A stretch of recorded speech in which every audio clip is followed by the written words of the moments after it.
So I'm going to do a segment here for you, which is the top 10 reasons why you should vote for and support Bernie Sanders over Elizabeth Warren in the Democratic primary. So number one, and a lot of people don't remember this, she voted for Ben Carson to be the head of Housing and Urban Development. Now, after a giant, gargantuan, legendary political backlash from everybody who was a supporter of hers, she flipped in the next round of votes. So, the lesson we take away from this is either poor political instincts, where every now and then she wanders into a minefield, or, and I actually think this is a little more likely, her instincts aren't necessarily that bad, but it's so easy to talk her out of the position that she would originally come to, which is usually not that bad. Reason number two. One of these candidates wants to fully eliminate medical debt, $81 billion worth of it, which is all of it, and one of these candidates doesn't. Number three. One of them wants to eliminate all student loan debt. The other one doesn't. The other one has a plan to eliminate some student loan debt, but it ain't all of it. So that's another giant difference. And what you're going to see here is a trend of Elizabeth Warren doing what honestly was one of Obama's biggest flaws, which is concede up front a little bit. One of these candidates voted for Trump's incredibly bloated military budget, and one of them didn't. And just so everybody knows, this military budget was so gargantuan and so obnoxious, it had more money in it than Donald Trump was even asking for. The next, one of these candidates waffled on Medicare for All until very recently, and the other one never has.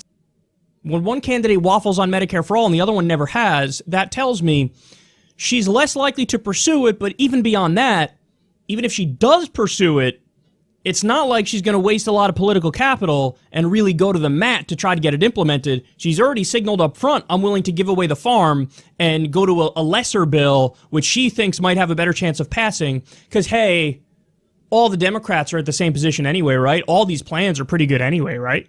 No, they're not. One of these candidates is taking big money in the general.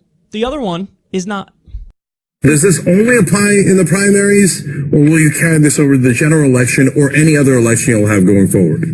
So this is for primaries. So after I'm done not taking big money in the primary, when I get to the general election, I'm going to take big money.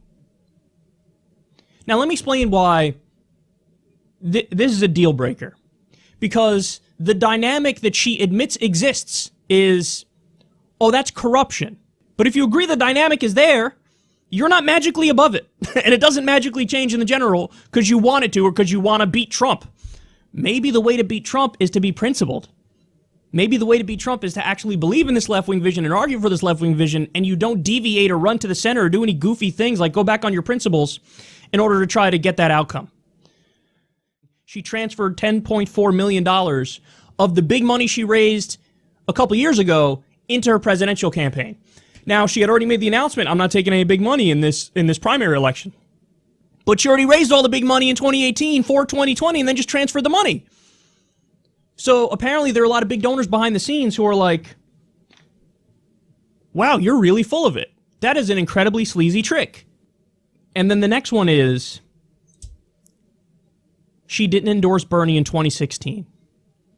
When on paper, ideologically, she agrees a lot more with Bernie Sanders than Hillary Clinton, she didn't endorse Bernie.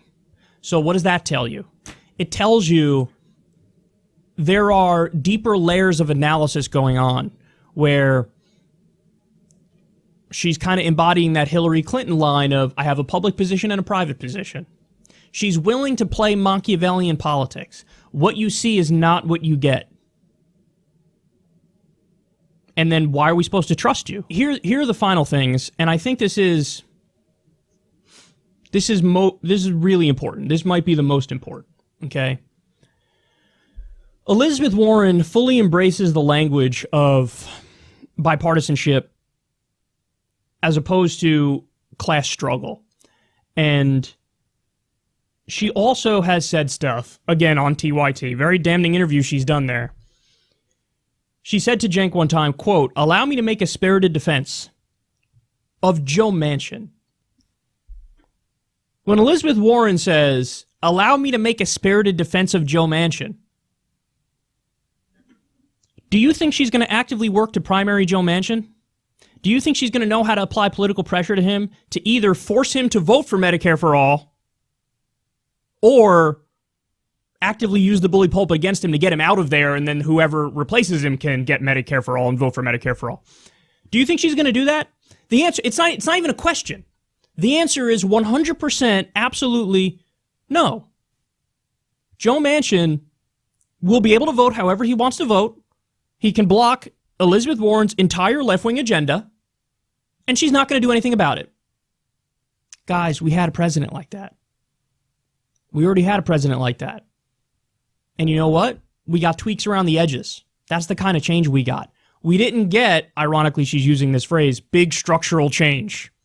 We got minor little tweaks around the edges, which made the system continue to rot, which then led to the rise of a fake populist like Trump.